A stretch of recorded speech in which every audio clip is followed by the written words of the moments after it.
Assalamualaikum warahmatullahi wabarakatuh. Kali ini kita akan kembali lagi ke PAT IPA SMP kelas 8 di part ketiga ini. Kita mulai ya. Jadi perhatikan gambar berikut. Di sini ada gambar yang pertama adalah paru-paru ya. Yang kedua adalah ginjal lagi hati, maaf ya. Hati. Baru yang ketiga adalah ginjal. Dan ini baru namanya kulit. Nah, ini pernyataan yang benar sesuai dengan fungsi dari gambar adalah pertama-tama ya. Nah, untuk paru-paru sendiri ini fungsinya adalah mengeluarkan sisa metabolisme berupa karbon dioksida dan uap air ya. Biasanya kalau kita bernafas di kaca gitu ya, kalau kita mengeluarkan udara, itu kita mengeluarkan karbon dioksida dan kacanya itu ini ada uap airnya. Nah, berdasarkan jawabannya, kalau misalkan di nomor satu khususnya bagian A, itu kan bukan ya, ini bukan gitu ya. Yang bagian 4 juga bukan yang D ya. Nah, berarti pilihannya adalah yang nantinya adalah bagian maaf bukan D ya, C. Berarti antara B sama D ya, antara B sama D. Kita cek lagi bagian hati gitu ya. Hati ini sebenarnya fungsinya untuk menetralkan dan membersihkan zat racun dalam tubuh. Jadi kenapa sih orang penyakitnya kuning ya? Karena di dalam hatinya ini tidak bisa tersaring gitu ya, racun-racun yang masuk ke dalam tubuh gitu. Jadi jawaban yang paling tepat adalah mengeluarkan atau membersihkan zat-zat racun dalam tubuh. Nah, berarti jawaban yang paling tepat adalah yang option B ya. Tadi kalau paru-paru untuk mengeluarkan sisa metabolisme berupa karbon dioksida dan uap air. Kalau yang hati itu menetralkan dan membersihkan zat-zat racun dalam tubuh. Nah, kalau ginjal ini fungsinya adalah mengeluarkan zat sisa metabolisme seperti urea, asam urat, dan zat lain yang bersifat racun gitu ya. Nah, untuk kulit mengeluarkan zat sisa metabolisme yang berupa keringat gitu. Jadi jawaban tepat B ya. Oke, kita lanjut lagi ke nomor 10 khususnya ya. Ini gambarnya namanya nefron gitu ya.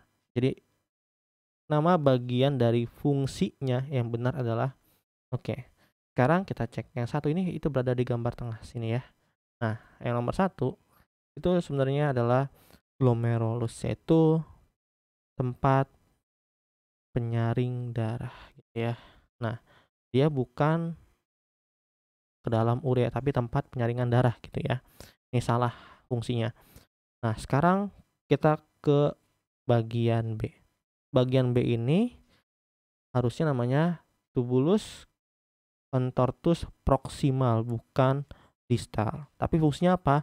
Tempat pembentukan urin. Fungsinya benar tapi nama bagiannya salah gitu ya. Kalau tadi kan yang nomor satu namanya benar glomerulus tapi fungsinya salah. Kita lihat lagi yang C ya, yang bagian 3 ini namanya adalah seharusnya contortus distal. Nah, yang distal ini harusnya yang si bagian 3. Fungsinya apa? Yaitu tempat penambahan zat sisa urea ke dalam urin gitu ya. Nah, berarti kalau misalkan 1, 2, 3 salah, yang 4 benar, yaitu namanya tubulus collectivus, yaitu tempat mengumpulnya urin yang sesungguhnya. Jadi sisa-sisa yang paling sisa yang mau dikeluarkan ya. Nah, jadi jawaban yang paling tepat adalah yang bagian D gitu. Nah, 11 perhatikan pernyataan berikut ya.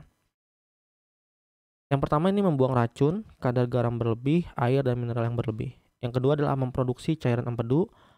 Yang ketiga adalah menukar oksigen dari udara dengan karbon dioksida dari darah. Yang keempat adalah sebagai penjaga suhu tubuh. Pertanyaannya adalah pernyataan yang benar mengenai fungsi dari kulit adalah titik-titik. Nah, yang nomor 4 adalah kita udah tahu ya kalau misalkan kulit itu kan berada di luar tubuh. Gimana caranya si tubuh ini kan, si tubuh atau kulit ini, dia kalau terkena matahari, tubuh kita kan nggak terlalu panas ya, seperti di kita menyentuh lapangan. Nah, berarti fungsi dari kulit adalah menjaga suhu tubuh gitu ya. Option D.